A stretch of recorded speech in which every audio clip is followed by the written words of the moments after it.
Hello everyone, this is Grv Online Nursing Coaching Portal. So today we are going to discuss about the subject Biophysics and the chapter of discussion is sound. अब sound क्या है? अब voice, noise, ठीक है.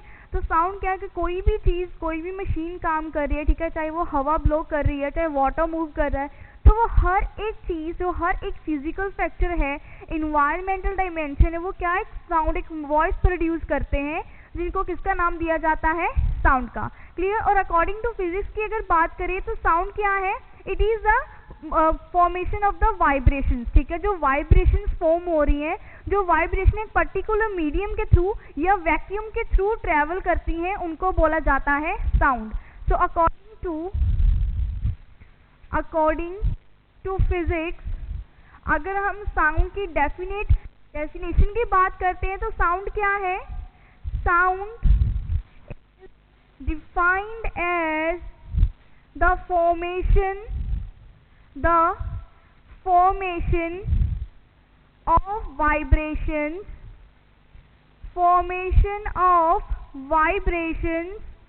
that travel through air,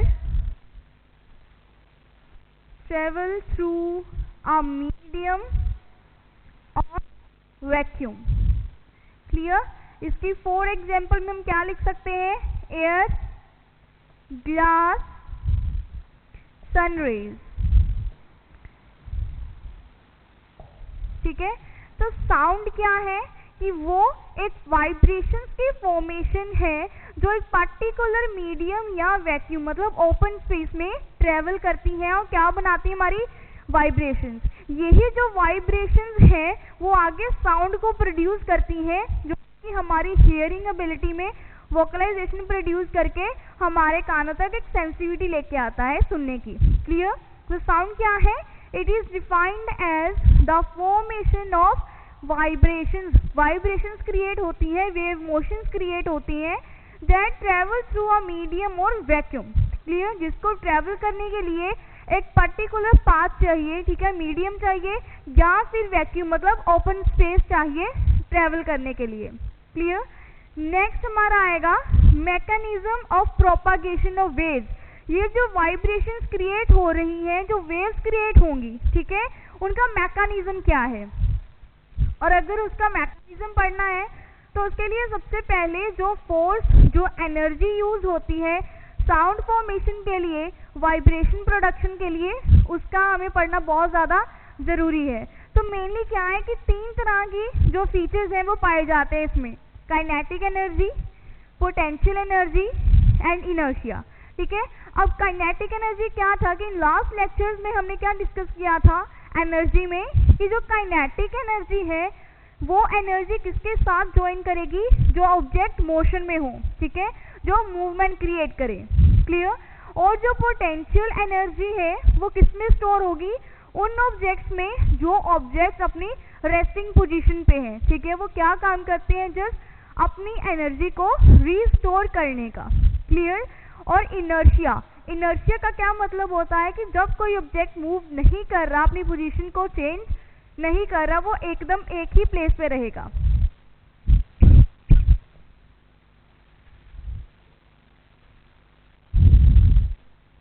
sound wave,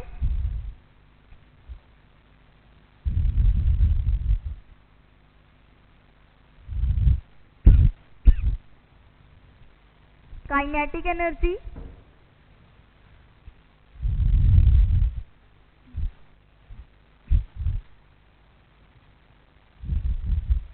potential energy,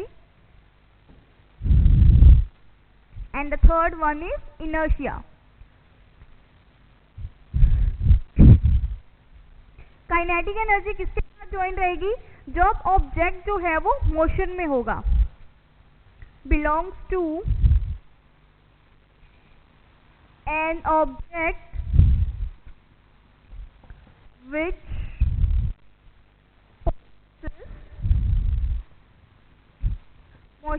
clear. जो object motion process करेगा उसको जो एनर्जी बिलोंग करेगी, उसके लिए जो एनर्जी काम करेगी वो एनर्जी हमारी कौन सी है? Kinetic energy. और जो काइनेटिक एनर्जी के लिए यूनिट यूज होती है वो कौन सी होगी? Unit is half mass into velocity square. Clear? Mass क्या है?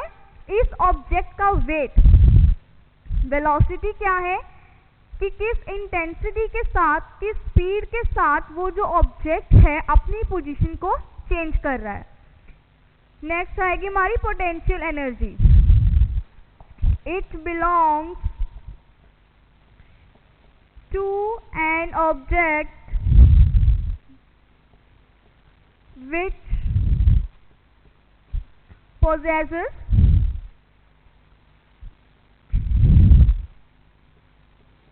resting state।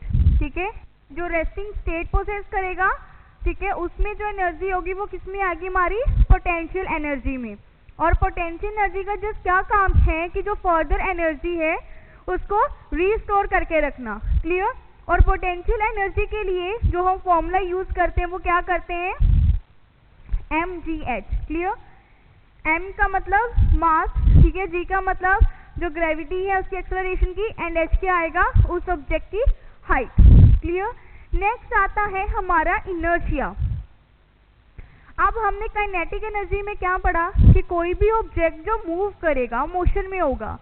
पोटेंशियल एनर्जी क्या है कि जब कोई भी ऑब्जेक्ट अपनी रेस्टिंग स्टेट पे हो। क्लियर? तो इनर्शिया जो टर्म है वो किसके लिए यूज की जाती है? रेस्टिंग ऑब्जेक्ट के लिए जो अपनी एनर्जी कंजर्व करके रखते हैं। Inertia means resting object that restores और stores its एनर्जी। ठीक है, जो अपनी एनर्जी को स्टोर करके रखेगा एट द रेस्टिंग प्लेस, वो क्या होगा? हमारा इनर्शिया।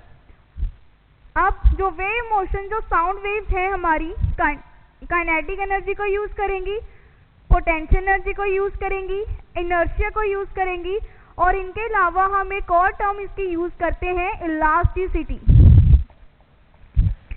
इलास्टिसिटी, ठीक है। फॉर एग्जाम्पल कि अगर एक स्टैंड है, ठीक है, अगर आप उसको जितना स्ट्रेच करोगे, ठीक है, जब आप उसको छोड़ते हो तो वो वापस अपनी नॉर्मल पोजीशन पे आ जाता है। ठीक है, अगर आप कोई भी स्टोन को, कोई भी पेबल को वाटर में या रिवर में फेंकते हो, ठीक है, तो हल्की से उसमें वेव्स बनेंगी और फिर क्या होगा, अपनी नॉर्मल पोजीशन पे जो वाटर है वो आ जाएगा। क्लियर?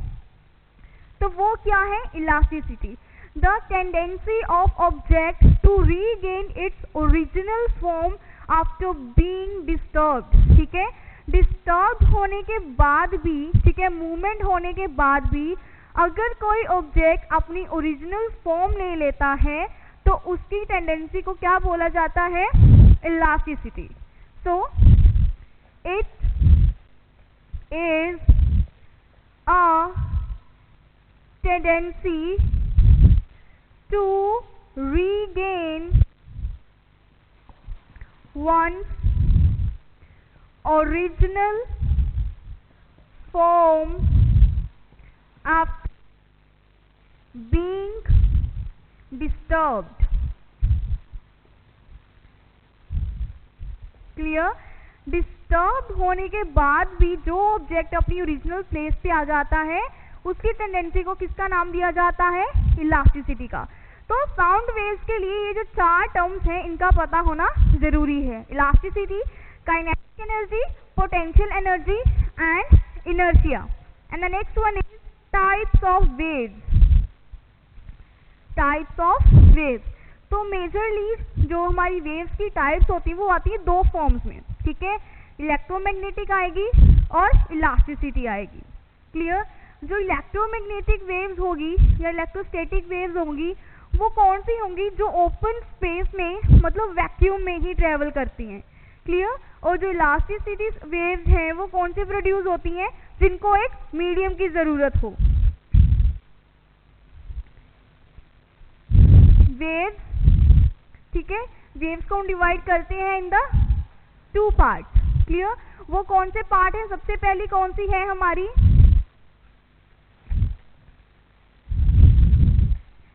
इलास्टिसिटी, ठीक है, इलास्टिसिटी वेव्स और इलास्टिक वेव्स और मैकेनिकल वेव्स, ठीक है। ये वेव्स कौन सी होंगी जिनको ट्रेवल करने के लिए पर्टिकुलर एक मीडियम की जरूरत पड़ती है। क्लियर? ये वेव्स कब प्रोड्यूस होंगी? जब जो साउंड है वो एक पर्टिकुलर मीडियम में ट्रेवल करेगा, ठीक है। फॉर एग्जाम्पल जैसे स्ट्रिंग है, ठीक है, जैसे वायलिन है, क्लियर, सितार है, तो उनको क्या एक पर्टिकुलर मीडियम मिल रहा है ट्रेवल करने के लिए, तो उसी के जरिए वो क्या कर रही हैं, इलास्टिक वेव्स को, मैकेनिकल वेव्स को प्रोड्यूस कर रही है, उनको प्रोपागेट करेंगी। Waves can be propagated in the elasticity forms when travel through a medium, जब वो एक मीडियम के थ्रू ट्रेवल करेंगी, ठीक है। फॉर एग्जाम्पल आप क्या लिख सकते हो, वाटर सरफेस, ठीक है। जब वाटर सरफेस कोई भी पेबल या स्टोन थ्रो करोगे तो उसमें भी क्या है, हल्की हल्की सी ऐसी वेव्स ही बननी शुरू हो जाती हैं, ठीक है। और with the fraction of second, with the fraction of minute, ये जो वेव्स क्या होंगी, खत्म होके अपनी ओरिजिनल फॉर्म ले लेती हैं। क्लियर? तो इसकी एग्जाम्पल क्या है, वाटर सरफेस। नेक्स्ट आ गया हमारा इलेक्ट्रोमैग्नेटिक वेव्स और non mechanical waves. Electromagnetic waves और the another name is non mechanical, ठीक है। नॉन मैकेनिकल क्यों बोला गया है इन वेव्स को? क्योंकि इनके लिए कोई भी पर्टिकुलर जो मीडियम है वो होना जरूरी नहीं है। क्लियर? ये क्या करेंगी, ये वेव्स तब प्रोपागेट होती हैं जब ये वैक्यूम में ही ट्रेवल करेंगी। क्लियर? ना ही इनको पर्टिकुलर मीडियम की जरूरत है, ठीक है, ना ही ये इलास्टिक वेव्स प्रोड्यूस करेंगी कि वो दोबारा से अपनी नॉर्मल पोजीशन पे आ जाए। ये जो वेव्स है वो डायरेक्टली प्रोड्यूस करती हैं कि डायरेक्टली वो जो ऑब्जेक्ट है, जो बॉडी है, उस पे आएंगी। क्लियर? तो इसमें क्या आएगा, waves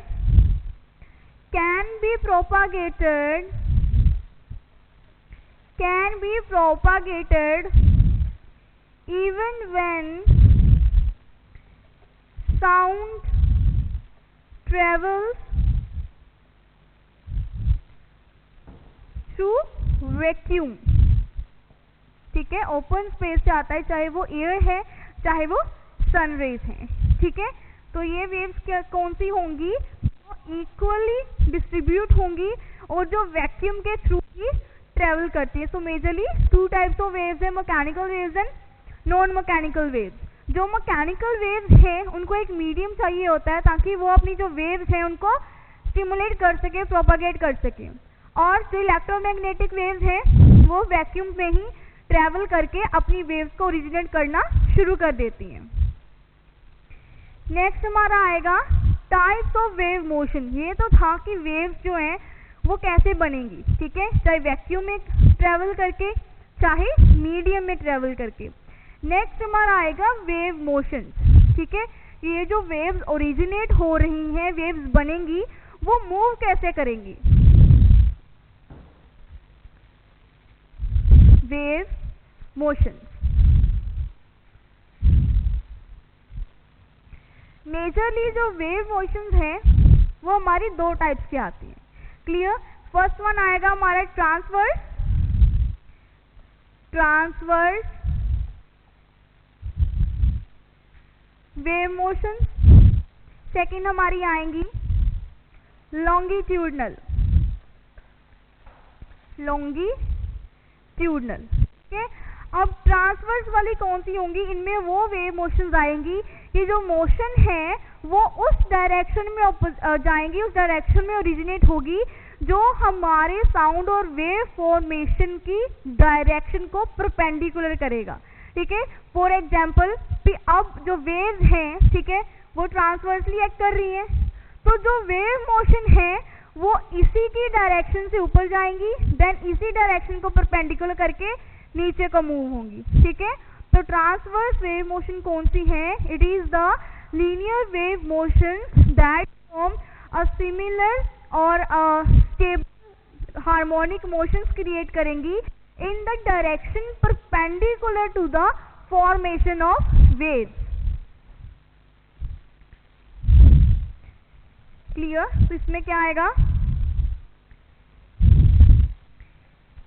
it is a wave motion in which each individual particle moves around a mean position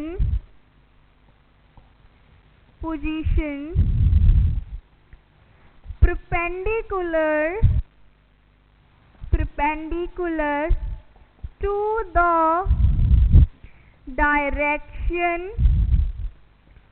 of wave formation। ठीक है, जिस डायरेक्शन में वेव्स बनेंगी उसी के परपेंडिकुलर जो हमारा वेव मोशन क्रिएट होगा उसको क्या बोलते हैं हम? Transverse wave motion. ठीक है, और जो ट्रांसवर्स वेव मोशन है वो हमेशा क्रेस्ट और ट्रफ्स के बीच में फॉर्म होता है। ठीक है, ट्रफ्स के बीच में फॉर एग्जांपल के एक धागा है, थ्रेड है। ठीक है, अगर थ्रेड को भी आप हल्का सा मूव करते हो तो उसकी जो वेव मोशन होती है वो कौन सी होंगी? ट्रांसवर्स होंगी। फॉर एग्जांपल ये आपका सी सरफेस है, ठीक है, ये वाटर सरफेस है। ठीक है, तो अब आपने इसमें एक स्ट्रिंग को मूव किया तो स्ट्रिंग जो है वो कैसे मूव करेंगी? With the help of the formation of crest and trough. ठीक है, क्रेस्ट क्या है कि जब टेम्परली हमारी अप पोर्शन में आता है, अपवर्ड मोशन होती है। ठीक है, या ट्रांसवर्सली क्या होगा कि जो हमारी अपर वेव है उसमें रेज आना शुरू हो जाए, वो कौन सी जाती है? हमारी क्रेस्ट। क्लियर? और जब उसी वेव मोशन की टेम्परली डाउनवर्ड मोशन हो वो हमारा जाता है ट्रफ। क्लियर? तो ट्रांसवर्स का क्या है कि इसमें जो मूवमेंट होगी हमारी वेव मोशन की वो कैसे होगी? In the form of crest and trough. Crest क्या है? Temporarily raises in the wave motion, और ट्रफ क्या है? Temporarily downward motion of the wave. Next हमारा आया लॉन्गिट्यूडनल वेव और प्रेशर वेव। ठीक है, लॉन्गिट्यूडनल में क्या आएगा? इसमें भी क्या होगा कि हर एक पार्टिकल जो है वो अपनी मीन पोजीशन के अराउंड ही बनेगा। ठीक है, उसके अराउंड ही मोशन करेगा, बट उसकी जो वेव मोशन होंगी वो एक सिमिलर डायरेक्शन में जाएंगी। क्लियर? इसमें क्या आएगा हमारा? longitudinal, it considers the motion or movement of each particle in same harmonic sound or motion around its mean position in the same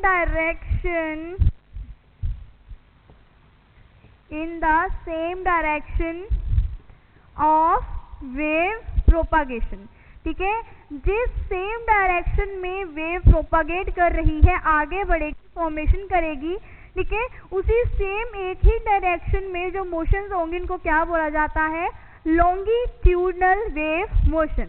अब ट्रांसवर्स में क्या था कि जो वेव मोशन है वो in the form of crest और troughs में हो रही थी। क्लियर?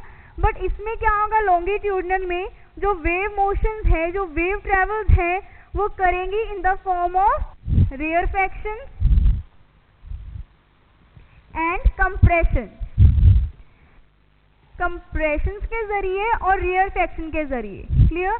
अब जो कंप्रेशन है, कंप्रेशन का मतलब क्या होता है कि जब कोई सब्सटेंस जब एकदम कंप्रेस हो जाए। क्लियर। तो कंप्रेशन में क्या होगा कि जो साउंड वेव्स है उनका जो डिस्टेंस क्लोजर आता जाएगा देन द नॉर्मल वन। ठीक है, वो और ज्यादा एक दूसरे के क्लोज आती जाएंगी। बट रेयरफेक्शन में क्या होगा कि जो साउंड वेव्स है वो क्लोज आने की बजाय अपनी नॉर्मल डिस्टेंस से भी दूर हो जाएंगी। For example this same direction में जा रहा है, ठीक है, एक ही में। तो इसमें क्या होगा कि जो हमारी साउंड वेव्स प्रोड्यूस हो रही हैं, ठीक है, वो अपने क्लोजर डिस्टेंस में आएंगी, जिसको किसका नाम देते हैं, कंप्रेशन का। नेक्स्ट में क्या होगा कि जो हमारी साउंड वेव्स प्रोड्यूस हो रही हैं, क्लियर, अब ये क्लोजर आई तो अब ये धीरे धीरे अपने नॉर्मल डिस्टेंस से भी अपार्ट होना शुरू हो जाएंगी, जिसको किसका नाम दिया गया है, रेयरफेक्शन का। क्लियर। जब साउंड वेव्स एक क्लोज रिलेशनशिप में आ रही हैं, ठीक है, अपने नॉर्मल डिस्टेंस से भी क्लोज हो रही हैं, वो कौन सा जाएगा, हमारा कंप्रेशन। जब वही साउंड वेव्स अपने नॉर्मल डिस्टेंस से थोड़ा अपार्ट होंगी, डिस्टेंस क्रिएट करेंगी, वो हमारा कौन सा जाएगा, रेयरफेक्शन। नेक्स्ट हमारा आ गया साउंड वेव्स। ठीक है, साउंड वेव्स में जस्ट क्या आएगा, टोटल जो फ्रीक्वेंसी है साउंड की, ठीक है, that may be audible to one's ear. ठीक है, कि वो कितनी फ्रीक्वेंसी है जो ऑडिबल है। ठीक है, जो साउंड की यूनिट हम यूज करते हैं वो कौन से यूज करेंगे, हर्ट्ज को। So the next topic of discussion is sound waves.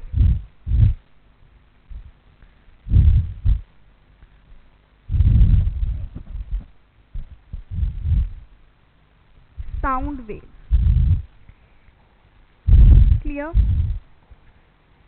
Hearing क्या है, एक इम्पॉर्टेंट मतलब सेंसेशन है, ठीक है, ह्यूमन बींग्स की किसी भी आवाज को सुनना। ठीक है, किसी की वाइब्रेशन जो प्रोड्यूस होंगी हम उसी से डिस्टिंग्विश करते हैं कि वो प्लीजिंग साउंड प्रोड्यूस हो रहा है, ठीक है, या फिर वो नॉइज प्रोड्यूस हो रही है। क्लियर।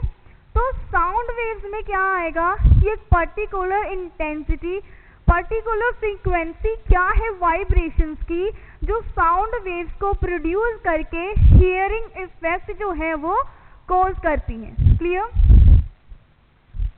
जो यूनिट हम यूज करते हैं साउंड वेव्स के लिए उसको क्या बोलते हैं, हर्ट्ज। ठीक है, और जो नॉर्मल ऑडिबल रेंज है, ठीक है, ऑडिबल रेंज क्या होता है कि मिनिमम रेंज से लेके मैक्सिमम रेंज तक जो हमारी हियरिंग एबिलिटी हो, कि मिनिमम फ्रीक्वेंसी से लेके मैक्सिमम कितनी फ्रीक्वेंसी तक हमारा ह्यूमन ईयर जो है वो वाइब्रेशंस को ग्रास्प कर सकता है, हियर कर सकता है, वो रेंज क्या है, हमारी ऑडिबल रेंज। क्लियर। और जो नॉर्मल ऑडिबल रेंज आती है वह हमारी वो जाएगी 20 हर्ट्ज टू 20,000 हर्ट्ज। ठीक है, एक नॉर्मल अगर ईयर की बात करें, ह्यूमन ईयर की, तो वो मिनिमम 20 हर्ट्ज सुन सकता है, और जो मैक्सिमम उसकी ऑडिबल रेंज है वो कितनी जाएगी, 20,000 हर्ट्ज, जिसको हम ऑडिबल रेंज का नाम देते हैं। अगर जो हमारी रेंज है वो बिलो हो 20 हर्ट्ज के, क्लियर, तो उसको नाम दिया जाता है अल्ट्रासोनिक वाइब्रेशंस। Ultrasonic vibrations. ठीक है, साउंड है जो है वो कैसे प्रोड्यूस होगा, विद वाइब्रेशन। जब वाइब्रेशंस प्रोड्यूस होंगी, यही वाइब्रेशंस जो है वो हमें ऑडिबल रेंज का बताती हैं। ठीक है, यही वाइब्रेशंस जो है वो सेंसिटिविटी देती हैं ताकि हम जो म्यूजिकल साउंड है और जो नॉइस है इन दोनों में डिफरेंस को क्रिएट कर सकें। Clear. And the intensity of range below the 20 hertz is known as ultrasonic vibrations. Next आएगा हमारा रेंज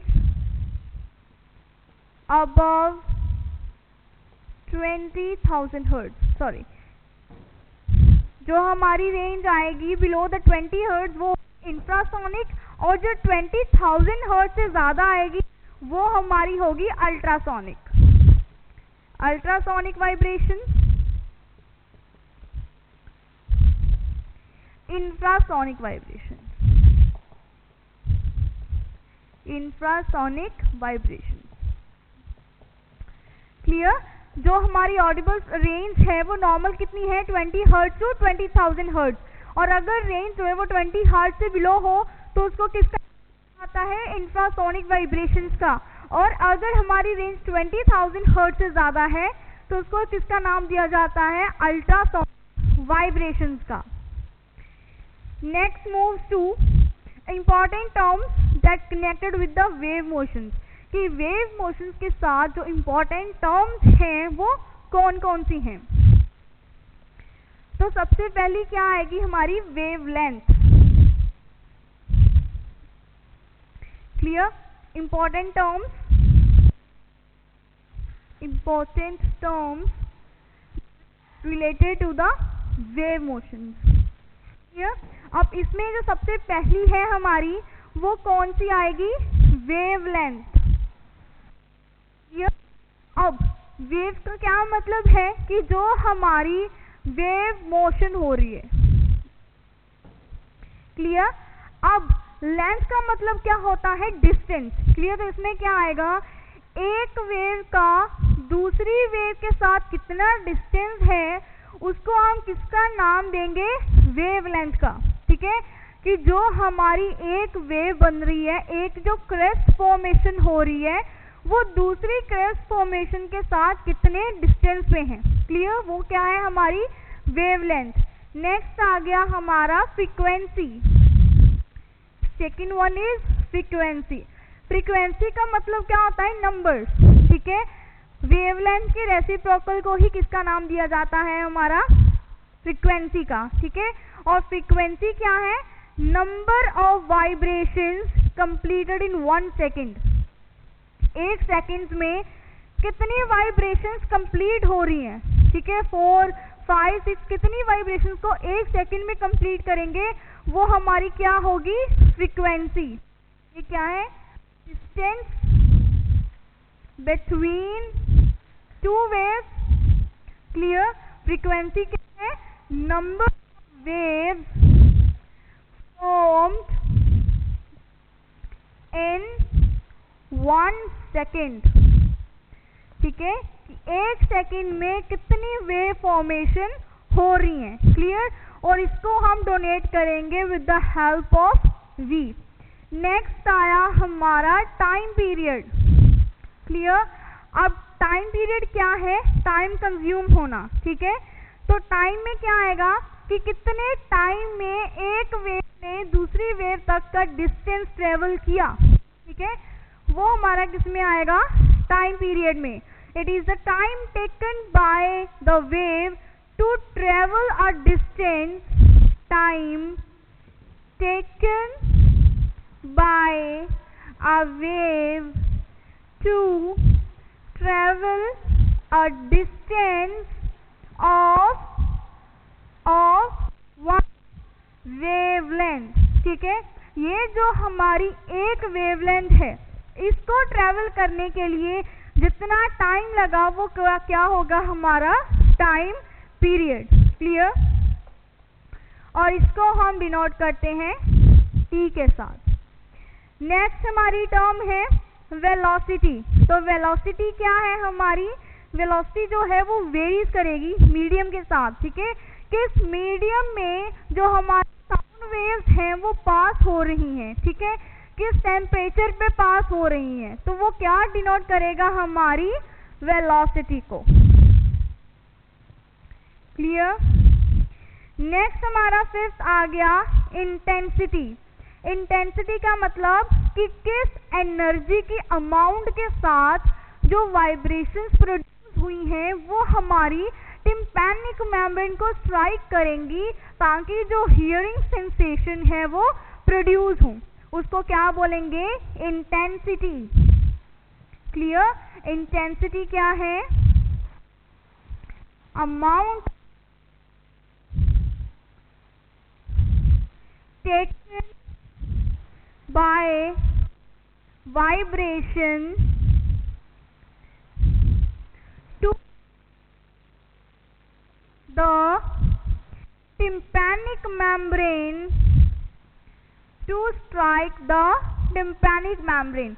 जो ईयर के tympanic membrane है उसको स्ट्राइक करने के लिए जितनी एनर्जी कंज्यूम होगी वो क्या है, हमारी इंटेंसिटी। क्लियर। और अगर एमकेआर सिस्टम में बात करें तो यूनिट ऑफ इंटेंसिटी क्या है साउंड का, वॉट्स पर स्क्वायर मीटर। ठीक है। So these are the important terms that related with wave motion. सबसे पहले क्या है, वेवलेंथ।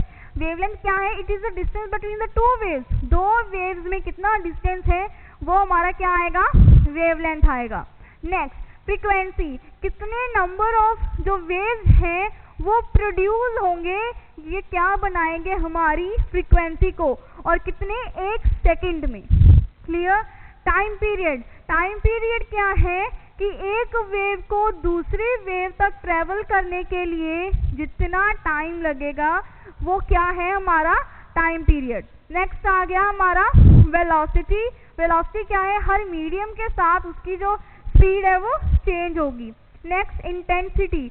इंटेंसिटी का मतलब क्या है कि वो अमाउंट ऑफ एनर्जी जो ये वाइब्रेशन यूज करेंगी ताकि वो हमारी जो टिम्पैनिक मेम्ब्रेन है उस पर स्ट्राइक करें और जो हियरिंग सेंसेशन है वो अपीयर होनी शुरू हो जाए।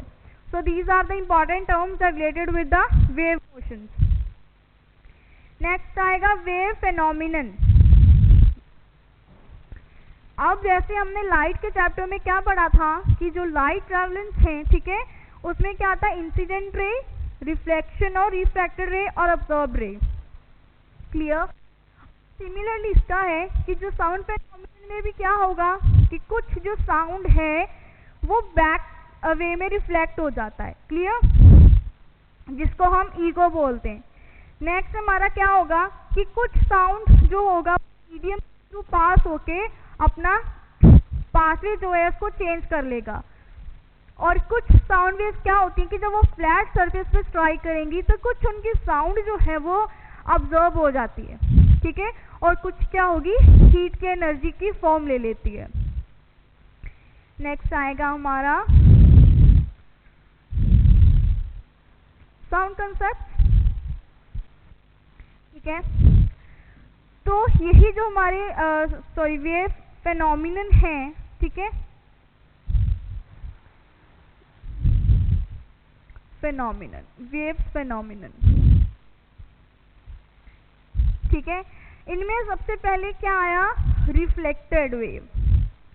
रिफ्लेक्टेड वेव का क्या मतलब है कि अगर हार्ड सरफेस के साथ या फ्लैट सरफेस के साथ, ठीक है, ये हमारा फ्लैट सरफेस है, ठीक है, ये साउंड आया, ठीक है, और जब साउंड ने जब वेव रिफ्लेक्ट हुआ, स्ट्राइक किया हमारे हार्ड सरफेस में, तो ये क्या करेगा, रिफ्लेक्ट बैक हो जाएगा।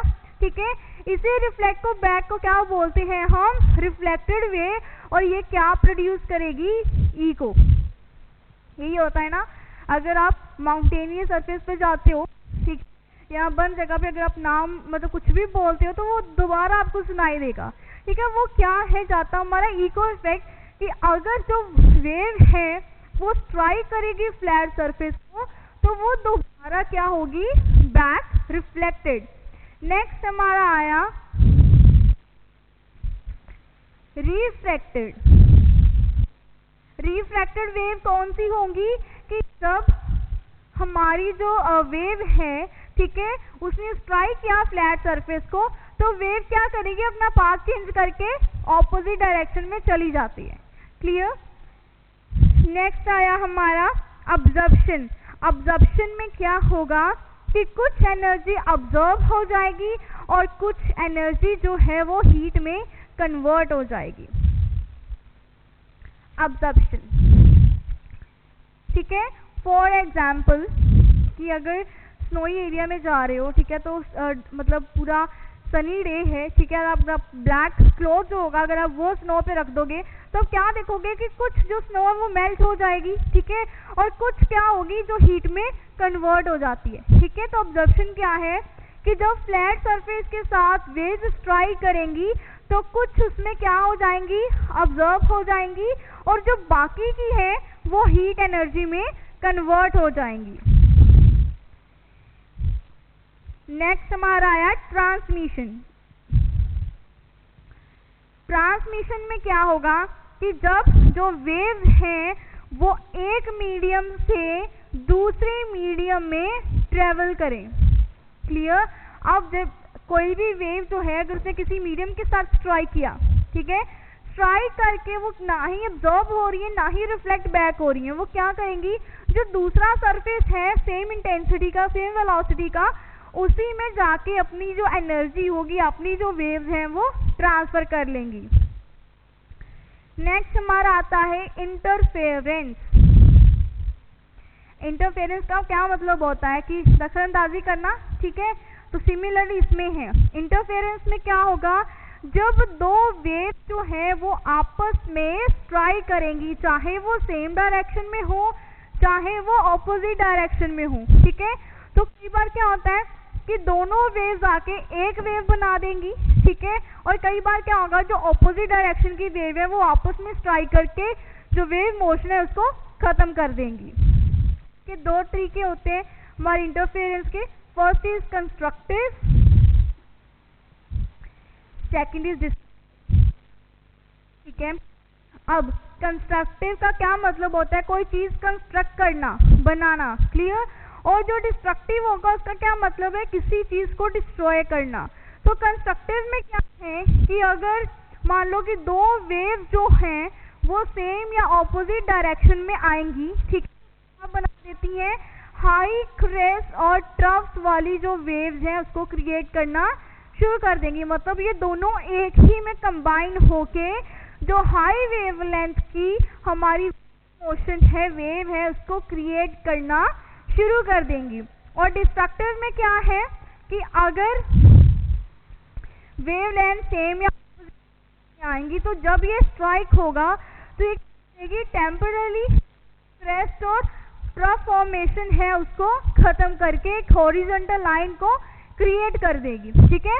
उसके बाद में दोबारा से जो मोशन है वो बननी हल्की हल्की सी स्टार्ट हो जाएगी, क्लियर। तो ये किस में आएगा, इंटरफेरेंस में, कि जब दो वेव, ठीक है, when two wave trains from same और different direction strikes at the point, they differentiate themselves into the two parts, whether they construct the one common wavelength with larger crest or trough, or they abolish the crest and trough formation or the wave motion for the temporary time, clear। Next हमारा आएगा characteristics of waves, sound, ठीक है, जो waves produce होंगी, जो sound produce हो रहा है क्या है, characteristics ऑफ साउंड। अब अगर साउंड के characteristics की बात करें तो मेजरली दो तरह के साउंड्स होते हैं, ठीक, या तो म्यूजिकल साउंड होगा या फिर नॉइस होगी, क्लियर। और म्यूजिकल साउंड किससे बनेगा, जब क्रेस्ट एंड ट्रफ फॉर्मेशन होती है, जो एक प्लीजिंग साउंड होता है जो सूदिंग इफेक्ट दे हमारे ईयर्स को, क्लियर। और उस म्यूजिकल साउंड को छोड़ के बाकी जितने भी साउंड है, चाहे वो साउंड है हमारी ब्लोइंग ऑफ एयर का, ठीक है, चाहे वो फैंस का साउंड है, ठीक है, चाहे वो टेलीविजन का साउंड है, वो सारे क्या है, नॉइज प्रोड्यूस कर रहे हैं, व्हीकल्स का साउंड है, क्लियर।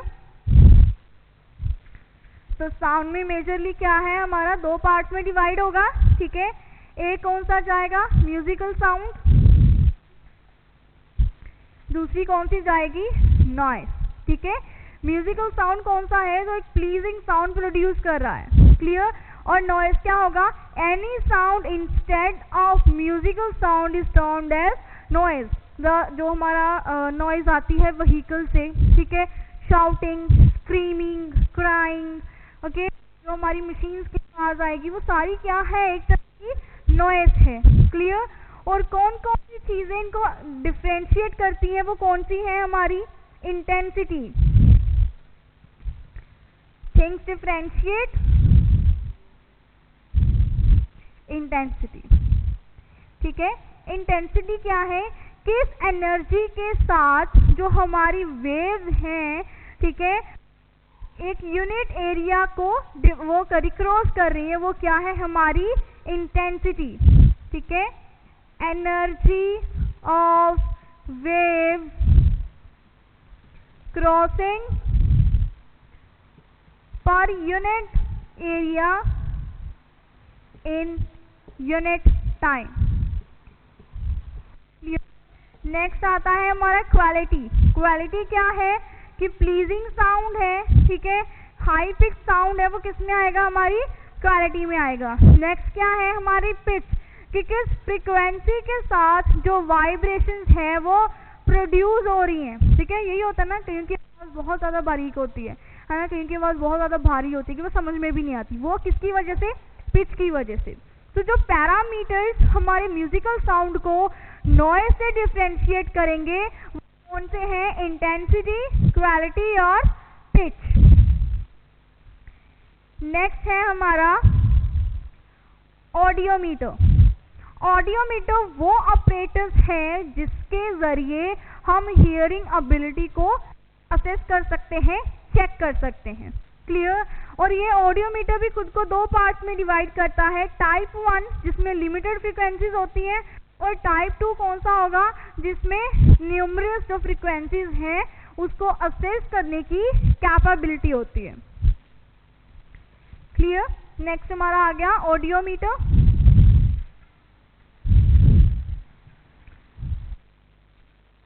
ऑडियोमीटर क्या है, वो मशीन है, वो ऑपरेटर्स है जो क्या काम करेगा, measure the frequency of hearing, clear.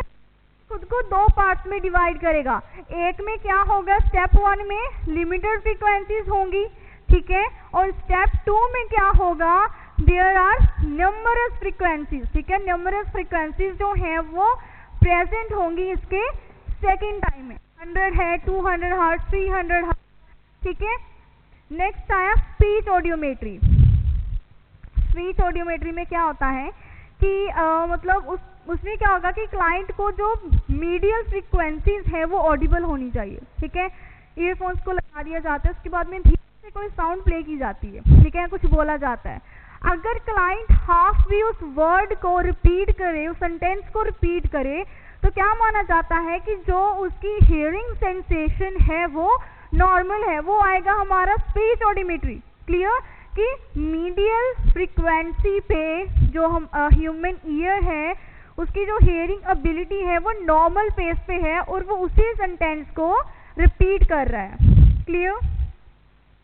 Next है हमारी सोनर नेविगेशन। तो सोनर नेविगेशन क्या है, सोनर नेविगेशन, ठीक है। इसमें क्या है, सोनर रेडार यूज किए जाते हैं ताकि सी बेस पे, ठीक है, सी बेस में कम्युनिकेशन का, नेविगेशन का जो प्रोसेस है उसको कंटिन्यू किया जाए, ठीक है। जैसे इंडियन नेवी है तो वो भी क्या करती है, सोनर नेविगेशन को यूज करते हैं अगर किसी से कम्युनिकेट करना हो, ठीक है, नेविगेट करना हो, किसी की पोजीशन को लोकेट करना हो, क्लियर।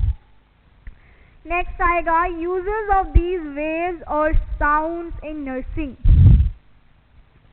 कि नर्सिंग में साउंड्स की क्या वैल्यू है। अब अल्ट्रासाउंड में भी क्या होता है, वेव्स जो है वो ट्रेवल करती हैं, ठीक है। तो अल्ट्रासाउंड क्या है कि टिश्यूज की ट्रीटमेंट के लिए हम यूज करते हैं क्योंकि ये स्ट्रेचिंग करवाती हैं, ठीक है। उसके बाद में अगर ट्यूमर है, ठीक है, किसी को, या फिर मतलब कोई एब्डोमिनल प्रॉब्लम है, कोई इंटरनल स्वेलिंग हुई पड़ी है, ठीक है, तो उसमें भी कौन हेल्प करवाएगा, अल्ट्रासाउंड। उसमें भी क्या होगा, जो आइसोटॉप्स हैं, जो वेव्स हैं, हम उसको यूज करते हैं, क्लियर। नेक्स्ट क्या होगा, जो हीटिंग का प्रोसेस यूज होता है, ठीक है, सोनोग्राफी करते हैं, फीटल हार्ट मॉनिटरिंग होती है, वो भी किसके जरिए करते हैं हम, साउंड के जरिए, clear. So this is all regarding today's lecture, ठीक है। तो आज के लेक्चर में हमने क्या पढ़ा कि जो वेव फॉर्मेशन है वो कैसे फॉर्म होती है, किन टाइप्स में फॉर्म होंगी, क्लियर। जो हमारा मैकेनिकल और नॉन मैकेनिकल था, और वेव मोशन है ट्रांसवर्स और लॉन्गिट्यूडनल। जो ट्रांसवर्स है वो क्रेस्ट और ट्रफ्स के फॉर्मेशन में जाएंगी, और जो लॉन्गिट्यूडनल है हमारी वो किसके फॉर्म में जाती है, कंप्रेशन, जिसमें वेव मोशन क्लोज आएंगी। देन हमारा रेयर फ्रैक्शन, जिसमें वेव मोशन जो है वो सेपरेट होंगी, क्लियर। उसके बाद में हमने क्या पढ़ा था, साउंड वेव्स के बारे में, उनकी इंपॉर्टेंट जो टर्मिनोलॉजीज है उनके बारे में, ठीक है, जो रिफ्रैक्शन वेव्स आ रही है हमारी रिफ्रैक्टिव ऑब्जर्वेशन के बारे में पढ़ा था। एंड एट द लास्ट हमने क्या पढ़ा, सोनर नेविगेशन के बारे में and the importance of sound in nursing. So this is all regarding today's lecture. Thank you so much for having your precious time here.